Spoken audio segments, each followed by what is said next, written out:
Every day, a new artificial intelligence tool appears, promising to change the way we create images. The truth is that the competition in this market is getting fiercer and fiercer.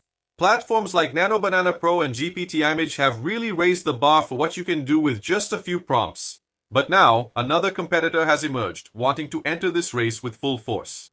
Heavy AI has just launched new features that greatly expand what the platform can do. Now, it's not just about generating images with AI. The tool also allows you to edit real photographs using artificial intelligence and even work within a more professional editing workflow with masks, shapes, and precise adjustments. All of this with minimal notes and instructions. In practice, this brings these tools much closer to something that resembles a real Photoshop-style editor with built-in AI where you can create, modify, and refine images in just a few steps. So, first of all, subscribe to the channel, and if you want to watch the videos without ads and support us, just click the join button. Deal? Then, let's get to the video. Well guys, today I want to talk to you about the new features that have just been added to .com, also known as Heavy AI. I'll leave the link right here in the description of this video.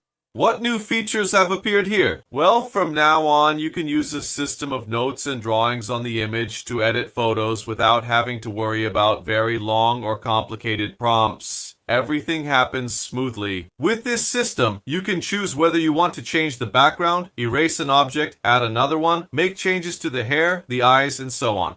You choose exactly what you want to edit, and the artificial intelligence does the work for you. The most interesting thing is that Heavy AI has a very generous free plan. I myself don't have a paid subscription, and everything I wanted to do here on the platform, I was able to do without spending a single penny. Obviously, they have a paid plan if you want, for example, to turn images into videos. But if that's not your case, if you're an occasional user, you can use it very easily without having to spend anything, alright? So I'm going to show you now what the new features are, what you can do, and if there are any limitations so you know exactly what this tool is capable of. Well, for those who don't know it yet, just click the link that's going to be down here in the description of this video. You'll sign up on the platform. I'm here on a free account, but if you want to upgrade, it's right here. You can see that with the free plan, you can generate images, you can edit images, there's also the option to brainstorm ideas, and you also get basic storage. But if you're an advanced user and you need this tool to use heavily every day, then you'll pay $20 a month. And here they show you what those advantages are. I have to admit that using a free account, I've already generated a bunch of images here, as you can see, and I've never been charged anything. Every time I use my free plan, I was able to use it without any problem. Alright, so let's go. Once you're on the platform, there's an inspiration tab here so you can see everything the community has managed to create, and honestly, these are really cool images with amazing quality. Here in the Work tab, you'll find all the images you've already generated. Notice that I've already done quite a lot here. If you want to generate a new image, just click here on New Album, then you'll enter your prompt, create your image, and you can edit it as many times as you want. So it's really cool because you can do this even with a free account. So take a look at what I was able to do with this platform. This one was my original image.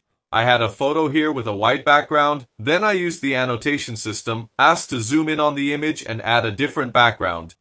And then it gave me this result here. Then, continuing with the example, I asked it to add a moon here on the side. Notice that everything is divided here into layers. That's cool because it makes it similar to Photoshop.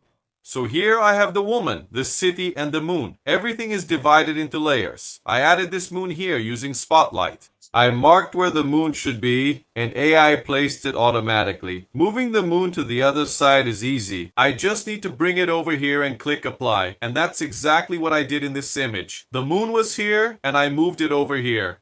So it's really cool because you have total control over the image. You can edit using all these visual tools. So let's go. I'll show you now how to edit a photo with these new features. I'll use this image as inspiration for now. We can test others later. Now notice that here on the side, I have Spotlight, I have Draw, where I can use the eraser to erase, and the pencil here to draw. I can even increase or decrease the thickness of my pencil tip here. And there's also this option here to select objects. So when I click here on select objects, just click here and it will automatically select the layers that are separated within my image. Besides these new features here for annotating and editing an image, we also have upscale and the background remover here. I can create variations of the same image. I can use references if I have any image saved here in my gallery. I can add an effect, so there are several effects here that can be added, and to preview them, just hover the mouse over the effects. Look how cool that is. The image updates automatically, and this really helps a lot because you don't need to apply the effect to the image. Just hover the mouse over the texture, lighting, or color, and that effect is automatically previewed on the image. You don't need to change anything at all. There's also the option to add objects. So if you click here on Add Object, just come here to the prompt and type what you want to do. So these are really cool features that give you total control over photo editing. So let's use the Spotlight feature first.